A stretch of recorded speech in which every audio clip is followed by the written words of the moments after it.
ओम शांति। अॼु जा महावाक्य आहिनि। अव्यक्त बाप दादा जो दूर दूर देशनि सां पधारे उहे ॿारनि सां मधुर मिल 16/1/1982 जो महावाक्य आहिनि। अॼु बाप दादा किथां खां आहिनि ऐं कंहिंसां मिलणा आहिनि। अॼु बाप दादा किथां खां आया आहिनि ऐं कंहिंसां मिलणा आहिनि। अॼु गॉडली फ्रेंड्स सां मिलणा आहिनि। बाबा अॼु असां गॉडली फ्रेंड सां मिलणा आहिनि। त फ्रेंड्स आपस में छा कंदा आहिनि? ॻाईंदा आहिनि, हसंदा आहिनि, खाईंदा आहिनि, बहलाईंदा आहिनि। त बाबा असांजा फ्रेंड ठही करे आया आहिनि। फ्रेंड्स छा कंदा आहिनि? खाईंदा आहिनि, हसंदा आहिनि, खेॾंदा आहिनि, ॻाईंदा आहिनि, बहलाईंदा आहिनि। त बाप दादा ॿुधाइण लाइ न आया आहिनि, लेकिन मिलन मल्हाइण लाइ आया आहिनि। त बाबा खे अॼु फ्रेंड जे रूप में अनुभव करो। बाप दादा ॾिसनि था केतिरा दूर दूर सां ऐं केतिरा वैराइटी प्रकार जा गॉडली फ्रेंड्स अची करे पहुची विया आहिनि। केतिरा सुठा फ्रेंड्स आयो न, जो हिकु गॉड खे फ्रेंड ठाहिण खां पोइ हिकु गॉडली फ्रेंड ॿियो न कोई हीअं आहे। बाबा सां सर्व संबंधन में हिन गॉडली फ्रेंड जे रूप में बाबा सां ॻाल्हियूं कई था कनि। फ्रेंड्स कीअं ॻाल्हाईंदा आहिनि उहो त तव्हांखे पतो ई आहे। त गॉड फ्रेंड सां उहो संबंध निभायो। त हर हिक जी फ्रेंडशिप जो पंहिंजो पंहिंजो चित्र बाबा ॾिसनि था। सदा ही सच्ची फ्रेंडशिप में जो भी दिल में संकल्प ईंदो आहे न, सदा जी सच्ची फ्रेंडशिप में जो भी दिल में संकल्प हूंदो आहे उहो सभु फ्रेंड्स खे ॿुधाइबो। फ्रेंड्स खे कई बार न माण्हू माउ पीउ खे बि एॾो न ॿुधाईंदा आहिनि जेतिरो फ्रेंड्स खे ॿुधाईंदा आहिनि। त गॉड खे अहिड़ो फ्रेंड ठाहियो आहे, अविनाशी प्रीत जो नातो जोड़ियो आहे बाबा सां। हाणे हाणे जोड़ियो आहे, हाणे हाणे तोड़ियो, हीअं त न आहे। बाबा सां गॾु अविनाशी प्रीत जो नातो जुड़ियल आहे कि हाणे हाणे जोड़दा आहियो, हाणे हाणे तोड़दा आहियो। छा सम्झंदा आहियो? अविनाशी फ्रेंडशिप आहे।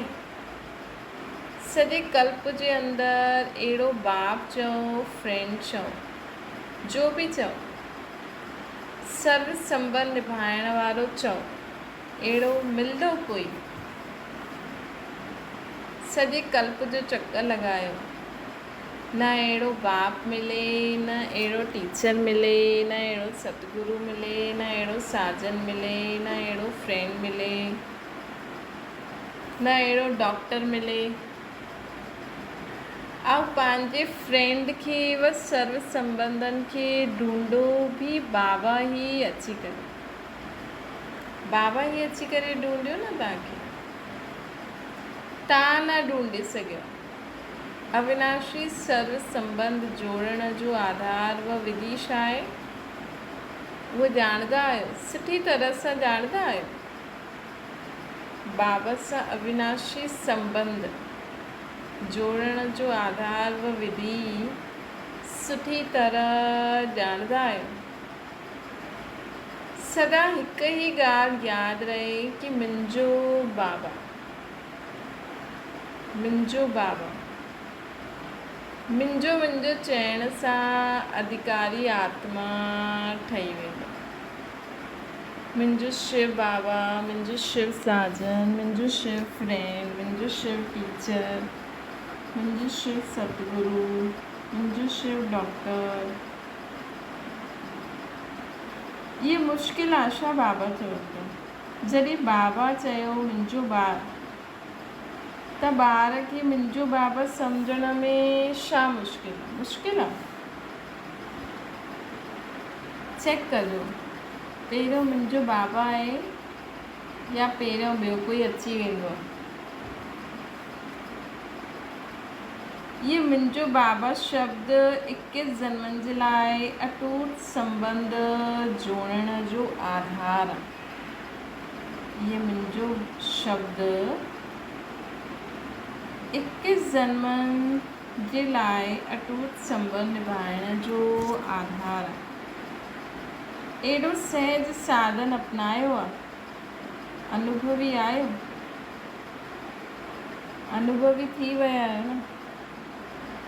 अॼु बाप दादा ॾिसनि था कि केतिरा नया ॿार पंहिंजो कल्प जो अधिकार पाइण लाइ पहुची विया आहिनि। अॼु बाप दादा ॾिसनि पिया केॾा नया ॿार पंहिंजो कल्प जो अधिकार पाइण लाइ पहुची विया आहिनि ऐं पंहिंजो अधिकार पाइनि बि था। त अधिकारी ॿारनि खे ॾिसी बाबा हर्षित थींदा आहिनि, है न। सोचो, मुंहिंजो बाबा चई करे अधिकार वठी वठंदा आहिनि। त जापानी डॉल्स छा गीत ॻाईंदा आहिनि? जापानी डॉल्स, माए बाबा, सभु हिक ॿिए खां प्यारी डॉल्स आहिनि। जापानी वैसे डॉल्स जीअं लॻंदा आहिनि न। इहे ई ॾिसो, फ्रांस जा ॿार बि केतिरा प्रिय आहिनि। भाषा खे न सम्झंदे हुए बि बाबा खे त सम्झंदा आहिनि न, बाप खे त सम्झंदा आहिनि। ब्राज़ील, मैक्सिको जा सभी ग्रुप ॾाढा सुठा आहिनि। हिन बार दूर जा ग्रुप सुठो पुरुषारत करे पहुची विया आहिनि। लंडन, अमेरिका, जर्मनी त आहिनि ई शुरू जा, लेकिन नया स्थान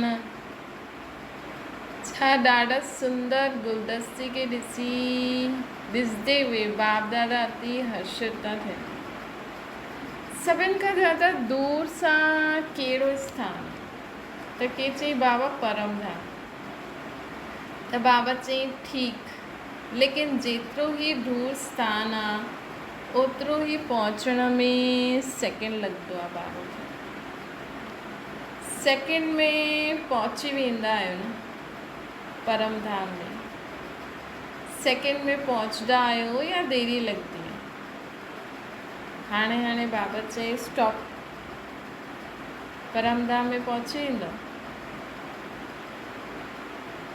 कि ॿियो कुझु आवाज़ूं, माण्हुनि जी शिकिलियूं परेशान कंदियूं, कुझु बि ईंदो रहे, कुझु बि ॾेखारे में ॾींदो रहे असांखे। त बाबा स्टॉप चई त बसि बिंदी बाबा परमधाम में पहुची वियासीं।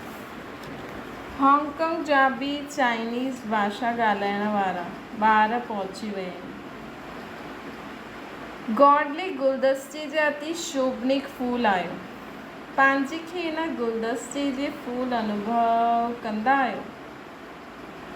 अच्छा, हर हिकु देश पंहिंजी नाम जा, सभिनि जे नाम त बाप दादा न वठंदा। हर हिकु देश सां आए उहे सभी ॿार अति प्रिय आहियो। बाप दादा सां मिलन मल्हाइण लाइ आया आहियो न। ऐं बाप दादा बि सर्व ॿारनि खे ॾिसी ॿारनि जी विशेषता जा गीत ॻाईंदा।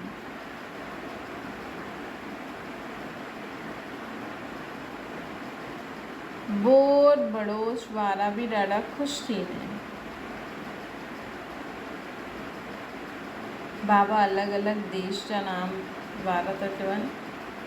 ट्रिनिटाइड जी मातायूं बि ॾाढी सुठियूं आहिनि। उहे त ईअं लॻंदियूं आहिनि जीअं ॾाढो झूमण वारियूं आहिनि, ख़ुशी में झूलण वारियूं आहिनि। मॉरिशस जी कुमारी पार्टी बि ॾाढी सुठी आहे।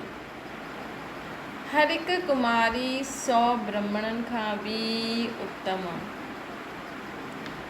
अगरि एतिरी कुमारियूं बि आहियूं त एतिरा ब्राह्मण थी वेंदा।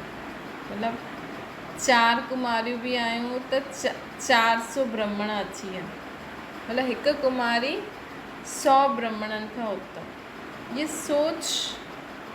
सोचनि थियूं की असांजो ग्रुप ॾाढो नंढो आहे, त बाबा हुननि खे चयो, लेकिन तव्हां हिकु 100 जे बराबरि आहियो, नंढा न आहियो। बाक़ी ऑस्ट्रेलिया ऐं लंडन त रेस था करनि, ऐं जर्मनी पोइ विच जो सिकी लधो थी वियो। दुबई बि 1 लख जे समान आहे। दुबई बि 1 लख जे समान आहे। नैरोबी सभिनि खां ज़्यादा कमाल कई आहे। मिनी पांडव भवन जो कंहिं न ठातो, उहो नैरोबी ठातई। सुठो वाइट हाउस ठातो अथनि। जर्मनी खे बि ॾाढी शाखायूं आहिनि, अमेरिका जी बि ॾाढी शाखायूं आहिनि। पूरो ई यूरोप सुठो पुरुषारत करे लंडन ऑस्ट्रेलिया जी समान वृद्धि खे पाए थो। अमेरिका वारा छा कंदा? अमेरिका चतराई ॾाढी सुठी कई आहे, जो अमेरिका जे अनेक कोननि में पंहिंजी शक्ति सेना पांडव जो लश्कर रखी छॾियो। हाणे चारो ओर सां पंहिंजो घेराव त विधो आहे। पोइ जॾहिं समय ईंदो त सेकेंड में वाइट हाउस जे मथां लाइट हाउस जी विजयी थींदी। मतिलबु अमेरिका में घेराव त थी वियो आहे, पोइ जॾहिं समय ईंदो त सेकेंड में वाइट हाउस जे मथां लाइट हाउस जी विजय थींदी। जो वाइट हाउस जो माण्हू सोचंदा रहनि, उन ते बाबा विजय पाराईंदा। छो जी विनाश जी ज्वाला बि अमेरिका जे निमित्त ठहींदी, त स्थापना जे विशेष कार्य में बि अमेरिका जी पांडव गवर्नमेंट चओ, पांडव सेना चओ, उहा निमित्त ठहींदी। त तयारु आहियो? बाबा पुछनि था अमेरिका वारनि खां। त कंहिं चयो बाबा हा तयारु आहियूं। ऑर्डर ॾियनि बाबा। वाइट हाउस जे मथां लाइट हाउस जी विजय। जर्मनी डॉल्स छा कंदी? सभिनि खां वॾो, सभिनि खां सुंदर गुलदस्तो बाप दादा खे भेंट कंदा। जर्मनी जे ॿारनि खे बाबा चवनि था। जर्मनी छा कंदा? जर्मनी वारा अहिड़ी रोशनी फैलायो जो अंधनि खे बि अखि मिली वञे। आत्मिक बॉम्ब व साइलेंस बॉम्ब जी शक्ति जा बॉम्ब सुजो। दुबई वारा छा कंदा? हुते छिपल उहे ब्राह्मण पंहिंजो जलवो ॾेखारींदा ज़रूरु। ॿियो धर्म वारा हूंदे हुए बि ब्राह्मण आत्मायूं छिपी न रही सघंदा आहिनि। हिन करे उहो बि वॾो ग्रुप ठाहे करे ईंदा। के दुबई वारा अंदरि ई अंदरि तयारी करनि था, ॿाहिरि ईंदा। इहे दूरि रहण वारा ब्राज़ील मैक्सिको वारा ॿार छा सोचनि था? छा था सोचनि? दूर सां अहिड़ो बुलंद आवाज़ फैलायो जो सिधो ई दूर सां भारत जा कुंभकर्ण ताईं पहुची वञे। छो विदेश जे आवाज़ सां ई भारत जा कुंभकर्ण जगदा। त बाबा ब्राज़ील ऐं मैक्सिको खे चवनि था कि परां खां ई एॾो आवाज़ फैलायो कि भारत जा कुंभकर्ण जगी वञनि। गयाना त अमेरिका न्यूयॉर्क जो फाउंडेशन आहे न। गयाना जो कयो आहे उहो हाणे ताईं कंहिं बि न कयो आहे। गयाना जो पिछली बार मिनिस्टर सां बाबा ॻाल्हाई न, ॿुधायो हुयो न, गयाना जी आत्माउनि जी विशेषता आहे VIPs हूंदे हुए बि पूरा वारिस क्वालिटी। कैनेडा जा बि त्रिमूर्ति आई आहे। त्रिमूर्ति में ही सॼो संसार समायल आहे। कैनेडा हाणे गुप्त खां प्रत्यक्षता जी रेस में अॻियां वधंदो, सुठो नंबर वठंदो। मलेशिया सुठी महिनत कई आहे। ईअं न सम्झो कि मां अकेलो आयो आहियां, लेकिन तव्हांजे अंदरि सभी सोल समायल आहिनि, मतिलबु कनेक्शन आहे। बाप दादा हिक खे न ॾिसंदा आहिनि, बाप दादा क्वालिटी खे ॾिसंदा आहिनि, लेकिन तव्हां में समायल उहे समीप ऐं स्नेही आत्माउनि जो दृश्य दूर खां नज़र थो अचे। जीअं बाप दादा अगरि तव्हांखे ॾिसंदा त तव्हांखे न ॾिसंदा आहिनि, लेकिन तव्हांजे कनेक्शन में जो आत्मायूं आहिनि न, उन्हनि सभिनि खे ई ॾिसंदा आहिनि। आवाज़ तव्हांखे बि अचे थो, आत्माउनि खे, तव्हांखे बि आवाज़ अचे थो आत्माउनि जो। बाबा हुन भाई खां पुछनि पिया, हुन आत्मा खां। न्यूज़ीलैंड जे निमित ठहिण वारी आत्मायूं पावरफुल आहिनि, हिन करे सदा बाप दादा जी फुलवाड़ी खिली हुई रहंदी आहे। स्थान नंढो आहे, लेकिन सेवा वॾी आहे न्यूज़ीलैंड में। पहिरियों साकार बाबा जे साम्हूं केतिरा ॿार हूंदा हुया, उहे बि क्वालिटी वारी आत्मायूं त सेंटर ते सेवा कंदियूं हुयूं, अगरि तव्हांखे पतो हुजे त। उहे बाबा असांखे चवनि था कि घटि माण्हुनि खे न ॾिसो, क्वालिटी ॾिसो। ऑस्ट्रेलिया और लंडन जी ब्रांचिस त ॾाढियूं आहिनि, पोलैंड में बि वृद्धि थी वेंदी। हिकु जॻह उहे दीपक सां दीपमाला जगदी। ॾिसो बाबा जी जॾहिं साकार में बाबा हुया तॾहिं हेॾा न माण्हू हुया, हेॾी न फैसिलिटी हुई, लेकिन बाप दादा संकल्प सां एॾो कुझु ठाहियो आहे न। हाणे त ॾिसो पोइ बि नाम वठनि था, लेकिन अॻिले वर्ष ईंदा त एतिरी वृद्धि करिणो आहे जो नाम वठण ई मुश्किल थी वञे। हाणे जीअं मस्जिद जे मथां, चर्च जे मथां चढ़ी करे पंहिंजा गीत ॻाईंदा आहिनि न, मस्जिद में अल्लाह जो नाम चिलाईंदा आहिनि, चर्च में गॉड जो, मंदरनि में आओ आओ चईंदा आहिनि। लेकिन हाणे अहिड़ो समय ईंदो जो सभई मंदिर, मस्जिद, गुरुद्वारा, चर्च आदि सां सभिनि सां मिली करे हिकु ई आवाज़ु हूंदो कि असांजो बाबा अची वियो। ॾिसो बाप दादा 82 में उहो भविष्यवाणी कई हुई जो हाणे सच थियण वारी आहे। हर मंदिर, गुरुद्वारे, चर्च, मस्जिद, सभिनि मां कहिड़ी आवाज़ ईंदी कि असांजो बाबा अची वियो। पोइ तव्हां फ़रिश्तनि खे ढूंढंदा कि काॾे विया उहे। चारों ओर फ़रिश्ता ई फ़रिश्ता उन्हनि खे नज़र ईंदा। सॼे वर्ल्ड में फ़रिश्ता छाइजी वेंदा। जीअं बादल ठाहियल उहो हूंदा आहिनि न, कॾहिं कॾहिं हूंदा आहिनि न बादल ईअं छायल उहे रहंदा आहिनि। अगरि तव्हांजे आसमान में कल्ह मौसम हीअं हुयो, हल्का हल्का सा बादल छायल हुया, त बाबा चवनि था ईअं पूरे वर्ल्ड में फ़रिश्ता छाइजी वेंदा। जीअं बादल छायल उहो हुया न, सभिनि जी नज़र त एंजल्स ऐं बाप जी तरफ़ हूंदी। त अहिड़ी स्टेज ते पहुची विया आहियो जो साक्षात्कार करायो फ़रिश्ते जो। हाणे अगरि थोरो थोरो हिलंदा बि आहियो त समय अचण सां ही सभु हलचल समाप्त थी अचल थी वेंदा। छो जे कल्प जा निश्चित फ़रिश्ता त तव्हां ई आहियो न। जीअं जीअं बाबा चईंदा आहिनि न, उहो असांखे ख़ुदि में बि कॉन्फिडेंस अचणु खपे कि हा मां ई आहियां, तव्हांजे सवाइ ॿियो केरु हूंदो।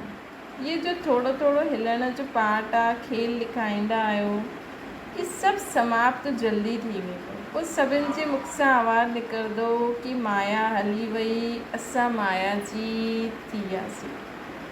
उहो टाइम बि अचिणो आहे। अच्छा, अॼु सभिनि जी पिकनिक आहे। बाप दादा अॼु जी पिकनिक में सभी ॿारनि सां हिकु गिफ्ट वठनि था। ॾियण जे लाइ तयारु आहियो? सिर्फ़ु 2 शब्दनि जी गिफ्ट बाबा खे खपे। सदा क्लियर रहो ऐं केयरफुल रहणो। बुद्धि जी लाइन क्लियर ऐं केयरफुल। त हिन जी रिज़ल्ट छा रहंदी? सदा चेयरफुल। क्लियर न हूंदा आहियो, इन करे सदा हिकु स्थिति न रहंदी आहे। ऐं जो हिकु शब्द बार बार चईंदा आहियो न, डिप्रेशन डिप्रेशन, इहे तॾहिं थींदो आहे जॾहिं असांजी बुद्धि क्लियर न हूंदी आहे, है न? त जो बि ॻाल्हियूं अचनि उहो क्लियर करे छॾियो। बाबा खे त सभिनि खां पहिरियों ॿुधायो, चाहे बाप दादा द्वारा, चाहे पंहिंजे पाण द्वारा, चाहे निमित ठहियल हुई आत्माउनि द्वारा। अंदरि न रखो छो छा न, लेकिन तव्हां 2 शब्दनि जी गिफ्ट ॾियो। बाप दादा सां त्रिमूर्ति बिंदी जी गिफ्ट वठो।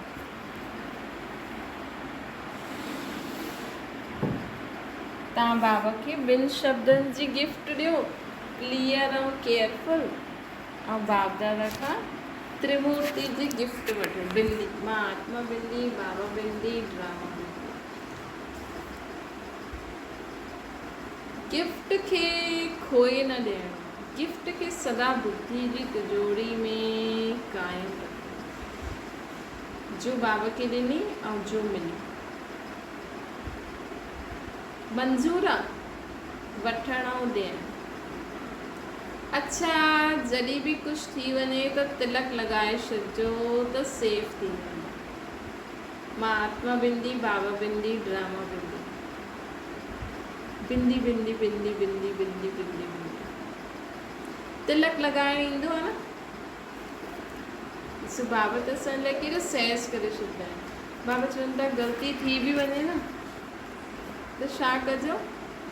मां आत्मा बिंदी, बाबा बिंदी, ड्रामा बिंदी, बसि। असांखे कुझु यादि ई न आहे त सेफ रहंदा। तिलक त लॻाइण ईंदो न, पश्चाताप बि न करिणो। बाबा खे ॿुधायो चेंज ऐं बिंदी। अच्छा, ओम शांति। बाबा खे यादि करो। बाप दादा चवनि था 18 जनवरी ज़िम्मेवारी ते ताजपोशी जो दिवस आहे। 18/1/1982 जा वाक्य आहिनि। अॼु जहान जे नूर पंहिंजे नूरे रतननि सां मिलण आया। सिकिल जा ॿार बाबा जा नूर आहिनि। बाबा जा नूर, नैन आहियो तव्हां बाबा जा। तव्हांजे नैननि सां बाबा दुनिया ॾिसंदा आहिनि। जिस शरीर में अखियुनि में नूर न हुजे त जहान न हूंदो आहे न। ईअं विश्व में तव्हां रूहानी नूर न त विश्व में रोशनी न हूंदी, अंधकार हूंदो। सोचो केॾी वैल्यू आहे, है न? छोकी असां डायरेक्ट बाप सां कनेक्शन में आहियूं। त सोचो, वैसे ई बाबा चईंदा आहिनि न कि तव्हांजो हिकु हिकु सेकेंड पूरे कल्प जे लाइ तव्हांजो पार्ट भरिजे थो, है न?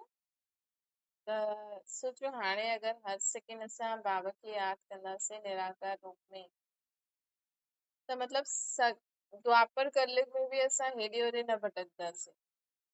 बाबा खे ई निराकार रूप में, लिंग जे रूप में यादि कंदासीं। त बाबा चवनि था कि विश्व में तव्हां रूहानी नूर न त विश्व में रोशनी न, अंधकार आहे। बाप दादा जे नैननि जा नूर अर्थात विश्व जी ज्योति आहियो।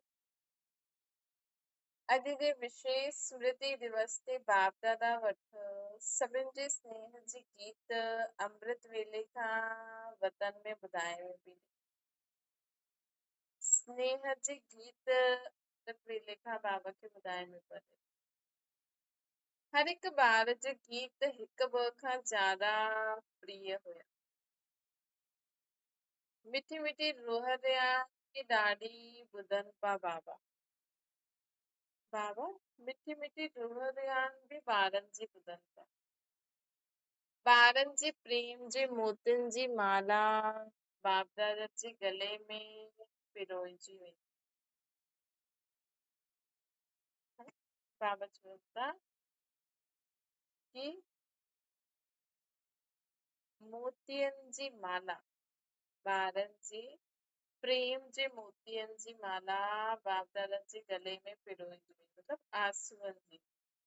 इहा मोतियनि जी मालायूं बाप दादा जे गले में सॼे कल्प जे अंदरि हाणे ई पयूं। छो त हाणे ई भॻवान खे डायरेक्ट विथ परिचय सां माण्हू यादि कंदा। पोइ इहे अमूल्य स्नेह जे मोतियुनि जी माला पिरोई न सघंदा आहिनि बाबा। पई न सघंदी आहे। छो जी पूरे कल्प में बाबा कंहिंजो शरीर वठंदा ई न आहिनि ऐं न ई कोई उन्हनि खे पहचानंदो आहे। पोइ इहे अमूल्य स्नेह जी मोतियुनि जी माला पिरोई न सघंदी आहे, पई न सघंदी आहे। हिन हिकु मोतियनि जे अंदरि छा समाए,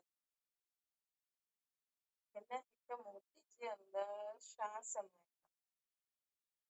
हर हिकु मोती में इहे ई हुयो, मुंहिंजो बाबा बाबा। जो बाबा जी गले में मोतियनि जी माला हुई न, हुन में छा हुयो, मुंहिंजो बाबा बाबा।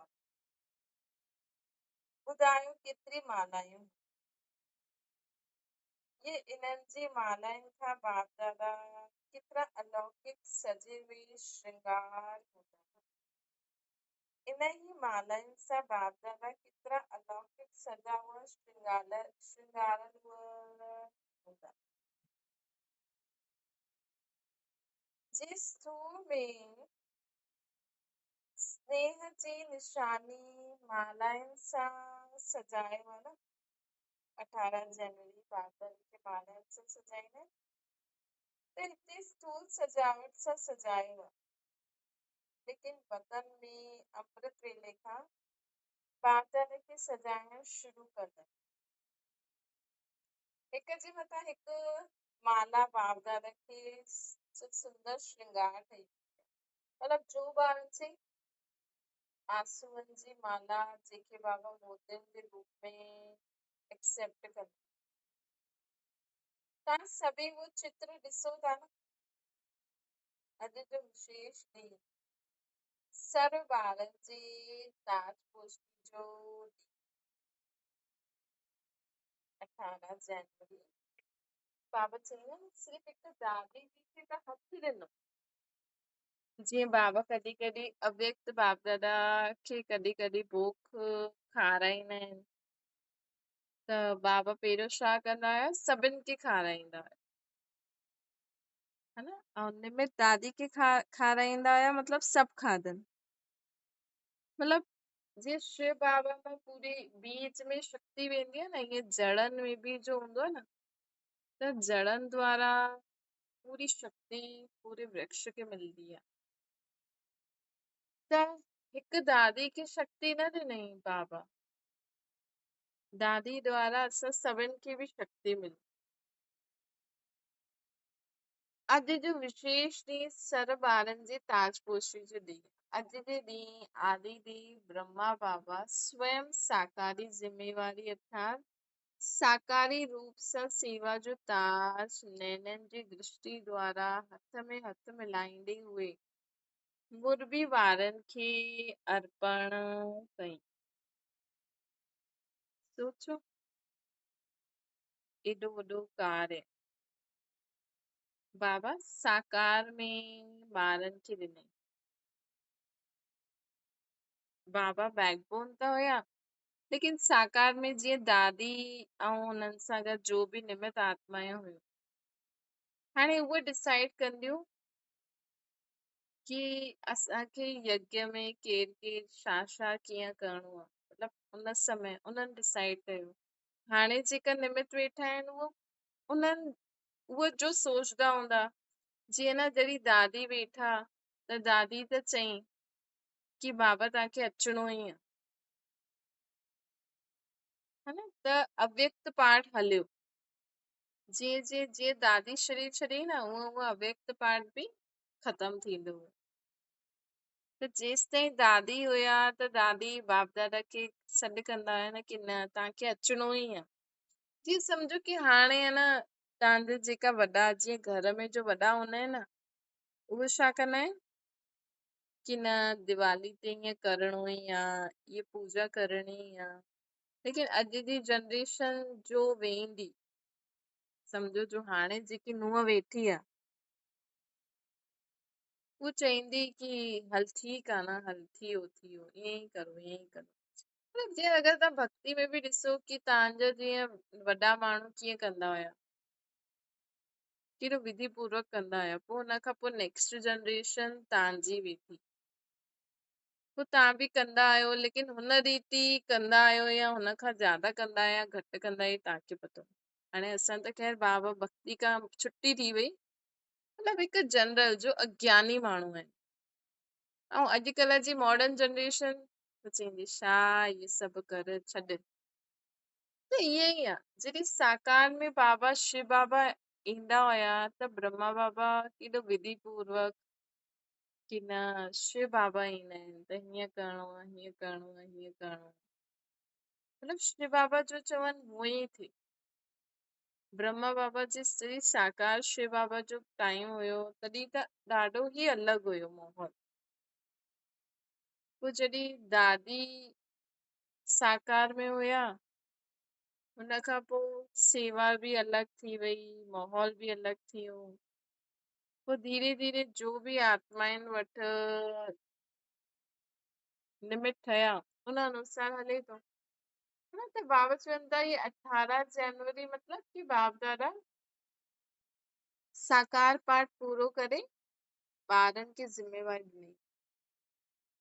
त अॼु जो ॾींहुं ब्रह्मा बाबा जो साकार रूप जी ज़िम्मेवारी जो ताज ॿारनि खे ॾियण जो आहे। ताजपोशी दिवस आहे न। दादी सां बाबा ॻाल्हाइनि था। अॼु जो ॾींहुं यादि आहे न तव्हांखे? अॼु जो ॾींहुं ब्रह्मा बाबा ॿारनि खे बाप समान भव जो वरदान ॾियण जो ॾींहुं। ब्रह्मा बाबा जे अंतिम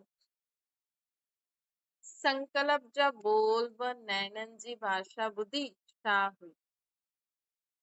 नैनन जे इशारनि जा बोल इहे ई हुया, ॿार सदा बाप जे सहयोग जी विधि द्वारा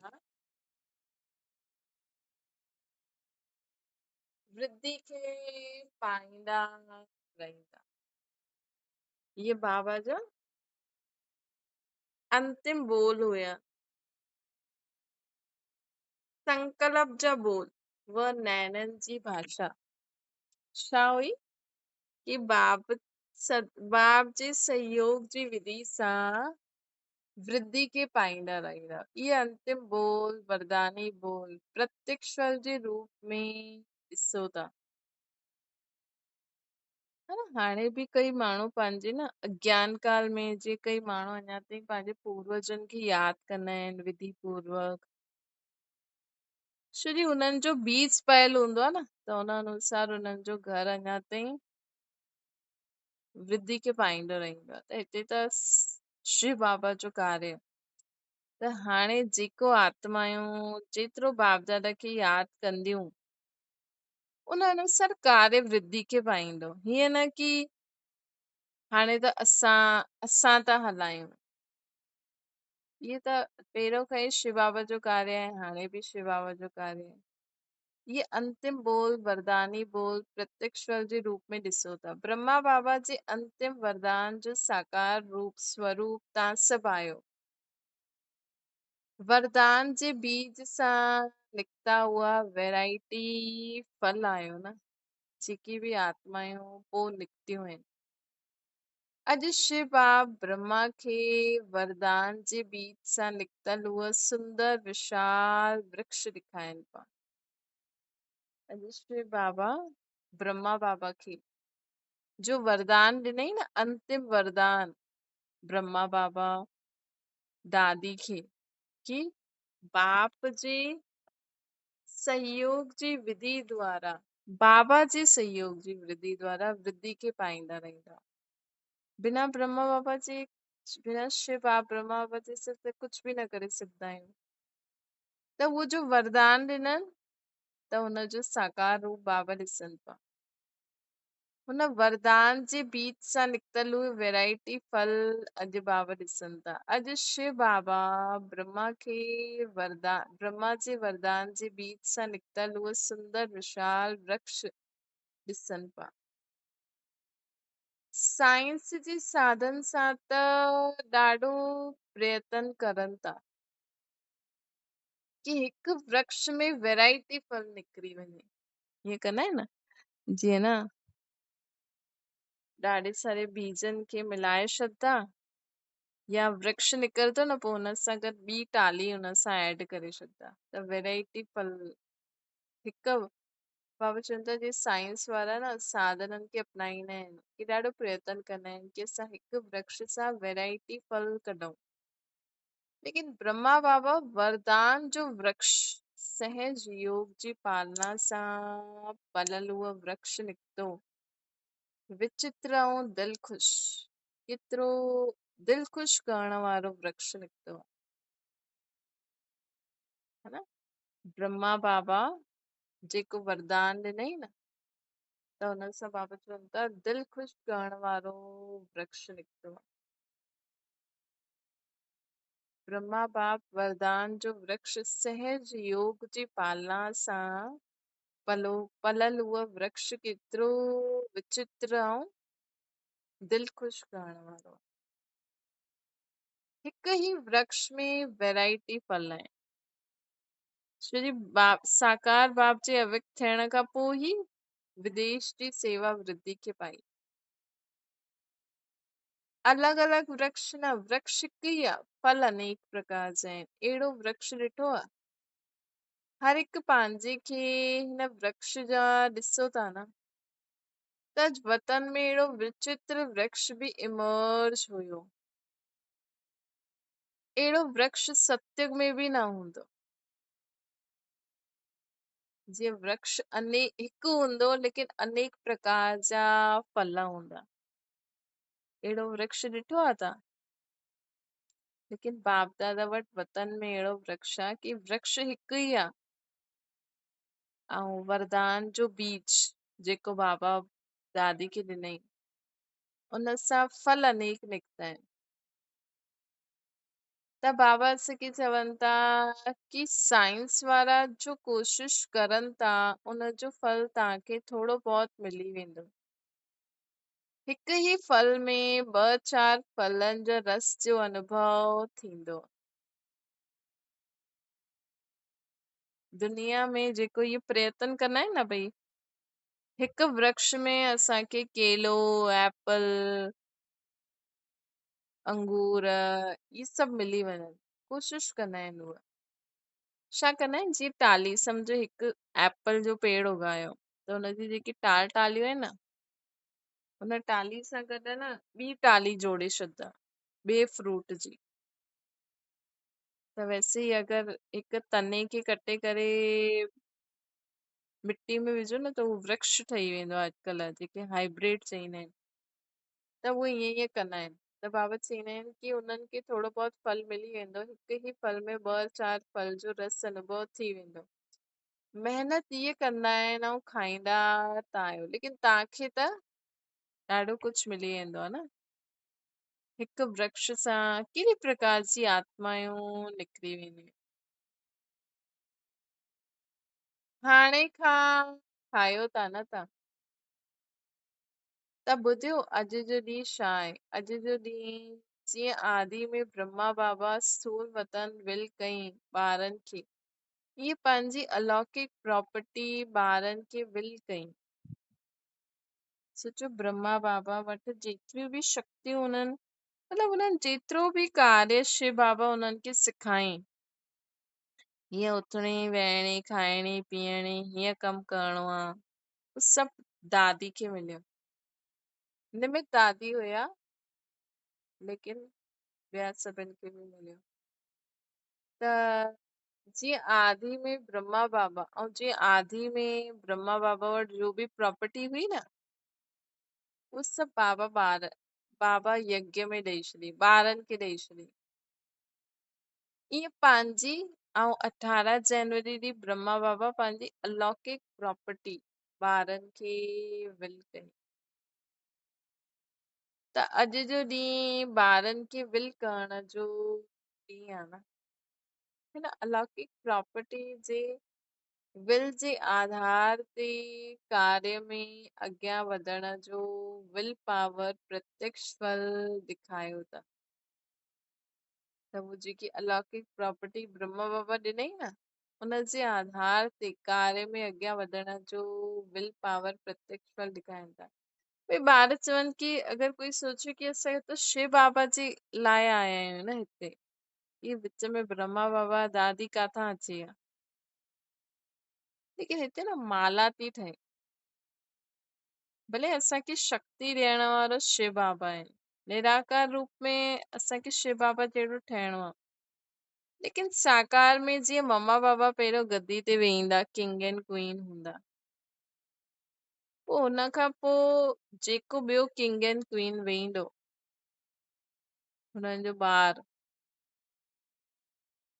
उनखे त ॾियणो पवंदो न वरसो त हिते सिर्फ़ु आहे न सिर्फ़ु शिव बाबा मुक्ति जो वरसो नथा मिले असांखे जीवन मुक्ति जो बि मिले थो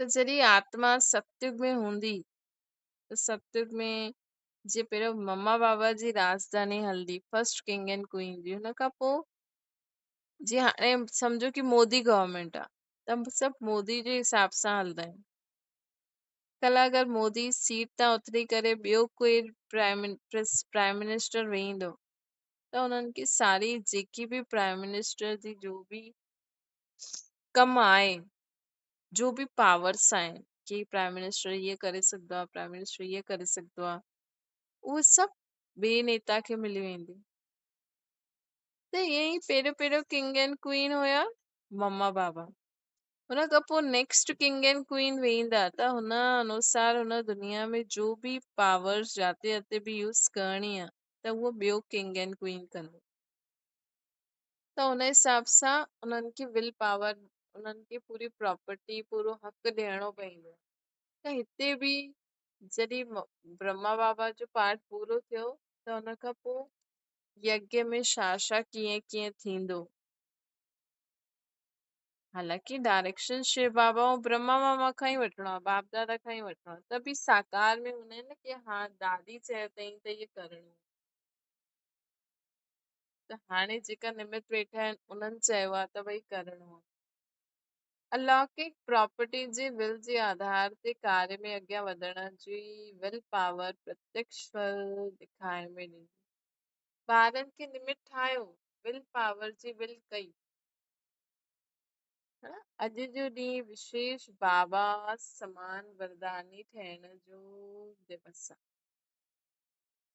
अॼु जो ॾींहुं स्नेह ऐं शक्ति कंबाइंड वरदानी ॾींहुं स्नेह बि ऐं शक्ति बि प्रैक्टिकल अनुभव कयो न ॿिन्हिनि जो मतिलबु ब्रह्मा बाबा जॾहिं शरीर छॾनि पिया न त स्नेह बि हुयो भई ॿारनि खे न केॾो वॾो की मतिलबु ब्रह्मा बाबा खे त पतो आहे भई छा फेस करणो पवंदो आए दिन माण्हू ईंदा हुया चईंदा छा आहे त हुन समय त डायरेक्ट शिव बाबा ईंदा हुया त सभु ठीकु थी वेंदो हुयो हाणे त ब्रह्मा बाबा खे लॻंदो हूंदो न भई बाप दादा खे की मुंहिंजा ॿार अकेला कीअं कंदा लेकिन स्नेह बि हुयो ॿारनि जे मथां की अकेला कीअं कंदा ऐं शक्ति रूप बि हुयो की न हाणे करिणो ई आहे टाइम चेंज थियणो ई आहे त स्नेह और शक्ति कंबाइंड वरदानी ॾींहुं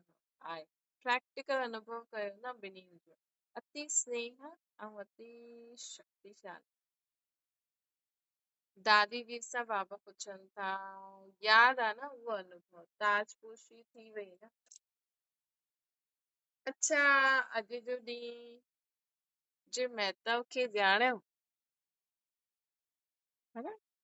त सोचो, हर 18 जनवरी ते उहा स्मृति रिवाइज थींदी आहे। ऐसे त तव्हां रोज ई करो त तव्हांखे शक्ति मिली वेंदी, पर निमित कोई ॾींहुं हूंदो आहे त ईअं फिक्स कयो आहे। ऐसे तो रोज ही याद करो त तव्हां में शक्ति ईंदी। अच्छा, अहिड़ा सदा बाप जे वरदाननि सां वृद्धि खे पाइण वारा। सदा हिकु बाप ॿियो न कोई, हिन स्मृति स्वरूप सदा ब्रह्मा बाबा जे समान फरिश्ते भव जे वरदानी। हिकु बाप ॿियो न कोई, ये स्मृति स्वरूप हुजणो खपे। ब्रह्मा बाप जे समान फरिश्ते भव जा वरदानी हुजणो खपे। अहिड़ा समान ऐं समीप ॿारनि खे, बाप समान ऐं समीप ॿारनि खे बाप दादा जो समृत दिवस ते याद प्यार ऐं नमस्ते। है न, जो बाप जी वरदान सां वृद्धि खे पाइण वारा आहिनि। सदा हिकु बाप ॿियो न कोई, ब्रह्मा बाप समान फरिश्ते भव जे वरदानी आत्मायूं, समीप ऐं समान आत्माउनि खे बाबा याद प्यार ऐं नमस्ते था करनि समृत दिवस जी। दीदी दादी सां बाबा ॻाल्हाइनि था, साकार बाप जे वरदाननि जी विशेष अधिकारी आत्मायूं आहियो न। साकार बाबा तव्हां ॿारनि खे कहिड़ो वरदान ॾिनो? जी ब्रह्मा के आदि में वरदान मिलियो न, तत्व साकार। ब्रह्मा बाबा हमेशह असांखे तत्वम जो वरदान ॾींदा आहिनि, जीअं मां हूअं तव्हां। त ब्रह्मा के आदि में वरदान मिलियो तत्व। ये ब्रह्मा बाबा सभी ॿारनि खे विशेष तत्वम जो वरदान ॾिनो। बाबा तव्हांखे विशेष तत्वम जो वरदान, मतलब जो, लेकिन ये याद रखजो, ब्रह्मा बाबा जीअं तत्व मतलब जीअं ब्रह्मा बाबा पावन ठहिया हुआ स तत्वम, त पतित में बि तत्वम थी वेंदा। त विशेष तत्वम जे वरदान जे अधिकारी वारिस आहियो न। हिन वरदान खे सदा स्मृति में रखण अर्थात समृत आत्मा थियण। समृत आत्मा थियण हमेशह यादि रखो, तत्वम जो वरदान, जीअं ब्रह्मा बाबा पावन ठहिया हूअं मां बि ठहींदमि। इन वरदान खे सदा स्मृति में रखण अर्थात समृत आत्मा थियण। इन वरदान जी स्मृति सां जीअं ब्रह्मा बाबा हर कर्म में बाप प्रत्यक्ष अनुभव कंदा आहिनि। इन वरदान जी स्मृति सां जीअं ब्रह्मा बाप जे हर कर्म में बाप प्रत्यक्ष अनुभव कंदा आहिनि न, ईअं तव्हांजे हर कर्म में ब्रह्मा बाबा प्रत्यक्ष हूंदा। अगरि तव्हांखे इन वरदान जी स्मृति में रहंदव न कि मां तत्वम जी वरदानी आहियां, त जीअं ब्रह्मा बाबा जे हर कर्म में बाप जी स्मृति हुई, ईअं ई असांजे कर्मनि में ब्रह्मा बाबा प्रत्यक्ष थींदा। ब्रह्मा बाबा खे प्रत्यक्ष करण वारो आदि रतन केतिरा थोड़ा निमित थे, है न। छोजी कर्मनि में त असांखे ब्रह्मा बाबा खे ई कॉपी करणो आहे न। शिव बाबा थोड़ी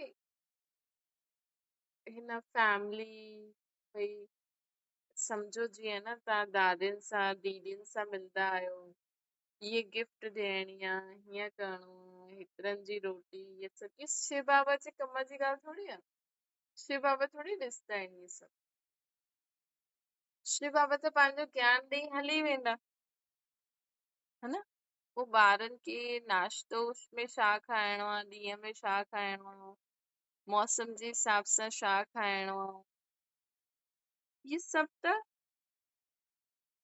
बाबा मम्मा ॾिठई न, ब्रह्मा बाबा मम्मा, है न। त साकार में त असांखे ज्ञान, जीअं सम्झो तव्हां बाबा जी मुरली ॿुधंदा आहियो, बाबा जी पॉइंट्स ॿुधी करे तव्हांखे कर्म क्षेत्र में हुन पॉइंट्स खे कीअं यूज़ करे हलणो आहे, हुन अनुसार हलंदा आहियो न। जीअं शिव बाबा त चईंदा आहिनि देह जे संबंधनि सां न्यारा ठाहो, खुद की आत्मा समझी मूंखे निराकार रूप में याद करो। कोई अगर सिर्फ शिव बाबा जे हिसाब सां ही हले न, वो त वो सन्यास, मतलब सोचतो कि मूंखे त सब कुछ छॾे करे ईअं ई हलणो। अगर शिव बाबा जी हिकु ॻाल्हि पकड़ेई त शिव बाबा कॾहिं त चईंदा आहिनि देह जे संबंधनि खे भुलिजी मूंखे यादि करो। वो शिव बाबा चईंदा आहिनि कॾहिं कॾहिं कि तव्हांखे घर बार बि न छॾिणो आहे, तव्हांखे सन्यासी बि न ठहिणो आहे, हा। कॾहिं कॾहिं शिव बाबा चईंदा आहिनि कि ससु खे ससु त चइणो पवंदो, पति खे पति त चइणो पवंदो, इहे त बुद्धि जो ज्ञान है न। त शिव बाबा जी मत ॾाढी ऊची आहे, लेकिन असांखे गृहस्थ धर्म ठाहिणो आहे न। त साकार में असांखे कीअं हलणो आहे, उहो असांखे ब्रह्मा बाबा खे कॉपी करणो, या बाबा जी सभु ॻाल्हियुनि खे ध्यान में रखी पोइ करो। बाबा सिर्फ़ ये न चईंदा आहिनि सभिनि खे भुलिजी करे मूंखे यादि करो, बाबा चईंदा आहिनि कि तव्हांखे कर्म क्षेत्र में घर गृहस्थी बि संभालणी है न। त निराकार स्थिति में स्थित रही करे असांखे सभु कुछ भुलिजणो आहे, लेकिन जॾहिं साकार में ईंदा आहियूं त समय सां ममत्व मिटाए करे तव्हांखे पाठ वॼाइणो ई आहे। त ब्रह्मा बाबा खे प्रत्यक्ष करण वारो आदि रतन केतिरा थोड़ा आहिनि, बाबा चवनि था। मतलब जो ब्रह्मा बाबा जीअं कर्म कई हूअं असां करे करे ॾेखारियूं। ब्रह्मा बाबा जी बि गृहस्थी हुई, लेकिन सोचो बाबा चईंदा आहिनि हुन समय त छॾण जो समय हुयो कि ब्रह्मा बाबा द्वारा त नई स्थापना करणी हुई, त इन करे शिव बाबा ब्रह्मा बाबा खे छुड़वाई, लेकिन ब्रह्मा बाबा शिव बाबा ईअं न चईंदा कि तव्हां बि छॾो। तव्हांजे लाइ शिव बाबा छा चईंदा आहिनि कि घर गृहस्थी में रही करे मूंखे यादि करे हलो। त हर ॻाल्हि साकार में असांखे ब्रह्मा बाबा खे कॉपी करे हलणो आहे। तव्हां विशेष आत्माउनि जी सूरत द्वारा ब्रह्मा बाबा जी मूरत अनुभव करो, ऐं कंदा बि आहिनि। ब्रह्मा कुमारियूं नहीं, ब्रह्मा बाप जे समान ब्रह्मा बाप जी अनुभूति थी।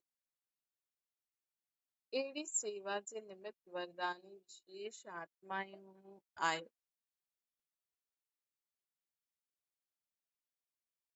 बाबा चवनि कि तव्हां विशेष आत्माउनि जी सूरत द्वारा ब्रह्मा बाप जी मूरत अनुभव करनि ऐं कंदा बि आहिनि। ब्रह्मा कुमारी न, ब्रह्मा बाप जे समान ब्रह्मा बाप जी अनुभूति थी। अहिड़ी सेवा जे निमित्त वरदानी विशेष आत्मायूं आहियो न। सभु छा चईंदा आहिनि, सभु छा चईंदा आहिनि, बाबा खे ॾिठो, बाबा खे पायो। त अनुभव कराइण वारा, प्रत्यक्ष करण वारो केरु? तव्हां ताज़दारी विशेष आत्मायूं हाणे जल्दी वरी खां ब्रह्मा बाप ऐं ब्रह्मा वत्स शक्तियुनि जे रूप में, शक्ति में शिव समायल हूंदो आहे, शिव शक्ति ऐं साथ में ब्रह्मा बाप। अहिड़ा साक्षात्कार चारों ओर शुरू थी वेंदो। हाणे कहिड़ो साक्षात्कार शुरू थी वेंदो? शिव शक्ति में शिव समायल आहे। वैसे भी हाणे नवरात्रा शुरू थियण वारा आहिनि। शिव शक्ति और साथ में ब्रह्मा बाबा, अहिड़ा साक्षात्कार चारों ओर शुरू थी वेंदो। ब्रह्मा कुमारियुनि जे बजाए ब्रह्मा बाबा ॾेखारे में ॾींदा। साधारण स्वरूप जे बजाए शिव शक्ति स्वरूप ॾेखारे में ॾींदो। जे आदि में साकार जी लीला ॾिठी न, ये अंत में भी थींदी। सिर्फ़ हाणे आदि में तो सिर्फ़ बाप दादा हुया, हाणे शिव शक्ति स्वरूप भी समायल हूंदो, एडिशन थी वेंदो। पोइ भी साकार पिता त ब्रह्मा ई आहे न, त साकार रूप में आया हुआ ॿार बाप खे ॾिसंदा ऐं अनुभव ज़रूरु कंदा। ये त समाचार ॿुधंदा न, ब्रह्मा बाप जे सहयोग जो स्नेह जो सदा अनुभव कंदा आहियो न, है न। हाणे भी ॾिसो अनुभव त थींदो आहे न, साथ आहे या वतन में आहे। सिर्फ़ शरीर जे बंधन सां बंधन मुक्त थिया आहिनि ब्रह्मा बाबा, ऐं तीव्र गति रूप सां सहयोगी ठही विया आहिनि। ॿियो ही तीव्र गति रूप सां सहयोगी ठहिया आहिनि, छो जी ड्रामा अनुसार वृद्धि थियण जी अनादि नूंद हुई, है न। बाबा जे अव्यक्त थियण खां पोइ जास्ती तीव्र गति सां सभु थिए थो। वैसे भी ज़्यादा स्थान ते अगरि रोशनी फैलाइणी हूंदी आहे त छा कंदा आहियूं, ऊची रोशनी कंदा आहियूं न। सूर्य भी विश्व में रोशनी तॾहिं ॾेई सघंदो आहे जॾहिं ऊचो हुजे। त साकार सृष्टि खे सकाश ॾियण जे लाइ ब्रह्मा बाबा खे भी ऊचे स्थान निवासी ठहिणो ई आहे। हाणे त सेकेंड में जल्दी जाते चाहे हुते पहुची वेंदा। हाणे त सेकेंड में ब्रह्मा बाबा, हाणे त सेकेंड में जाते चाहे पहुची वेंदा। ऐं हाणे त केॾा सारा फ़रिश्ता आहिनि बाबा सां गॾु।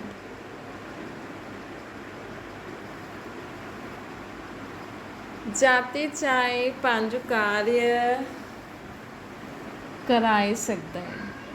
हिन करे तीव्र विधि द्वारा ॿारनि जे सहयोगी ठही कार्य करनि था। सभिनि खां तीव्र गति जी सेवा जो साधन आहे संकल्प शक्ति।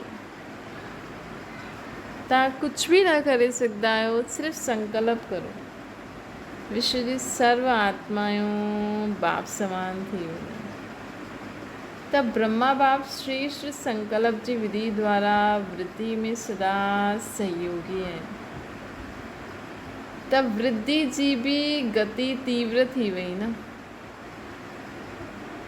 विधि तीव्र आहे त विधि भी तीव्र आहे। बगीचे खे ॾिसी ख़ुशि थींदा आहिनि न बाबा, है न। हिन मधु ॿारनि जे बगीचे खे ॾिसी बाप दादा ख़ुशि थींदा आहिनि। साकार बाबा जो लौकिक परिवार नारायण तथा उन्हनि जी युगल सभु कार्य ठीक हले थो। हाणे जंप कॾहिं लॻाईंदा।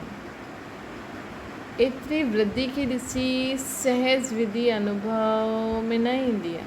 छा सोचो था,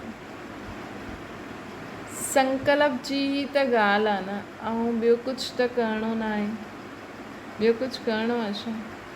संकल्प कयो ऐं कार्य थियो। इहे विदेशी एतिरो दूर दूर सां पहुची विया आहिनि, कंहिं आधार ते पहुचिया आहिनि। संकल्प कयो, वञिणो ई आहे, करिणो ई आहे, त पहुची विया।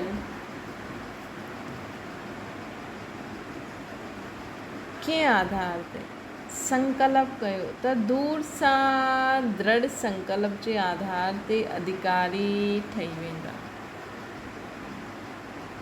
तव्हां त बचपन जा अधिकारी आहियो न, यादि आहे न बचपन जॾहिं साकार बाबा जो पाठ जॾहिं छोकी साकार बाबा जो उन समय ॿार हूंदा न उन्हनि जे साम्हूं त बाबा चवनि था की तव्हां त बचपन जा अधिकारी आहियो। सोचो उन्हनि जे घर शिव बाबा आया हूंदा जॾहिं पहिरीं बार शिव बाबा ब्रह्मा बाबा जे तन में आया हुआ त हुन समय उन घर जो माहौल केॾो कीअं थी वियो हूंदो न। हुननि जी युगल, हुननि जी बहू, हुननि जा ॿार, हुननि सोचियो बि हूंदो कि असांजे पिता जे अंदरि भॻवानु ईंदो ऐं हीअं हीअं सभु कुझु परिवर्तन थी वेंदो। त सोचो उन्हनि जी धीअ हुन समय जो उन्हनि जी युगल हूंदी, उन्हनि जी छा सोच हूंदी कि अरे वाह कि मुंहिंजे घर भॻवानु आयो आहे, है न। उन्हनि जी बहू, उन्हनि जी बेटियुनि खे जॾहिं हीअं पतो भई अनुभव त न धीरे हिकदमि सां जी हिकु नई आत्मा आई। ब्रह्मा बाबा बि हिकु बार चयो हुई न कि ब्रह्मा बाबा खे बि न धीरे धीरे निश्चय त थी वियो, लेकिन उहो जो अंदरि सम्झ में ईंदो आहे न, जीअं सम्झो कोई चीज़ तव्हां वटि आहे न उनजे बारे में तव्हांखे सम्झ में कॾहिं ईंदो आहे, उनजी वैल्यू मतिलबु हिकु अनुभव कॾहिं थींदो आहे जॾहिं उहा यूज़ करे करे ॾाढो समय थी वेंदो आहे या जॾहिं दूरि हली वेंदी आहे। जॾहिं कंहिंजी माउ हूंदी आहे न त उनजी माउ उन सां गॾु आहे तेसिताईं उनखे अहसासु न थींदो आहे, लेकिन माउ हिकु ॿ ॾींहं बि परे वञे न त ॿारनि खे अहसासु थी वेंदो आहे कि मम्मी छा छा कंदी आहे। त ईअं ई सोचो उहो सीन हुननि छा छा थी वियो हूंदो, है न। त बाबा ब्रह्मा बाबा चवनि था कि तव्हां त बचपन जा अधिकारी आहे, यादि आहे न बचपन, त छा कंदव, ॾिसंदव या उड़ती कला में वञी करे बाप समान फ़रिश्तो ठहींदव। ॾिसो त तव्हां ई ॾिसंदव कॾहिं केसि ताईं, सोचंदव बि केसि ताईं। एतिरा वर्ष थी विया, केसि ताईं सोचणो आहे। बाप दादा हुन स्नेह जे पंखनि सां ॿारनि खे उड़ाइणु चाहींदा आहिनि, त पंखनि ते वेहण जे लाइ बि छा करिणो पए, डबल लाइट ठहिणो ई पवंदो न। सभु कुझु कंदा आहियो, डबल लाइट ठही सघंदा आहियो, सिर्फ़ु कल्पना जो खेल आहे बसि, है न। थोरे समय खां पोइ इहे सभु सुपिनो थी वेंदो, मतिलबु सुपिनो बि न हूंदो, यादि बि न हूंदो असांखे कि कीअं असां बाप दादा, कीअं असां शिव बाबा आया, कीअं छा छा थियो। इहे त हाणे ई यादि करे सघंदा आहियूं, छोजी सत्युग में त असां सभु भुलिजी वेंदासीं। त हाणे जेका साकार वारा हूंदा उन्हनि जे लाइ उहे सोचंदा हूंदा त इहे जीअं हिकु सुपिनो थी वियो, रियलिटी थी। लेकिन हाणे त 5000 साल पोइ ईंदो न, अव्यक्त में जो कयो उहो बि थी वियो, समय बीतजी वियो, हाणे जो समय बि बीतजी वेंदो, पोइ सत्युग में त यादि ई न रहंदो, खेल ई आहे, है न। सिर्फ़ु कल्पना आहे, कल्पना जो खेल आहे बसि, हिकु सेकेंड जो खेल आहे न, त सेकेंड जो खेल न ईंदो आहे। बाप छा कई सेकेंड में खेल कई न, मतिलबु अगरि तव्हां हिन ज्ञान में सभु कुझु जीअं हलणु चाहियो था, छॾो त सेकेंड में सभु कुझु छॾी सघंदा आहियो, करो त सेकेंड में सभु कुझु करे सघंदा आहियो। हाणे ॿई हिक ॿिए जे सहयोगी हूंदा तॾहिं करे सघंदा, हिकु पहियो बि न हली सघंदो, ॿई पहिया खपनि।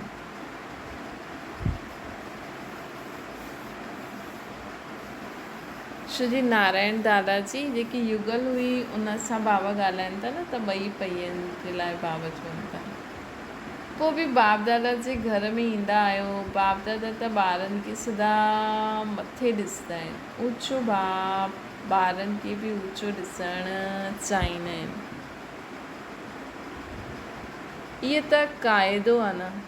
हाणे ॿार काथे सीट वधा उहो त तव्हांजे हथ में आहे। सोचे त वरितो भले सुठी तरह सां, लेकिन सेकेंड जी ॻाल्हि आहे, है न। सेकेंड जी ॻाल्हि आहे, छोड़ो त छॾो। सौदो करिणो त सेकेंड में करिणो खपे। अच्छा, ओम शांति।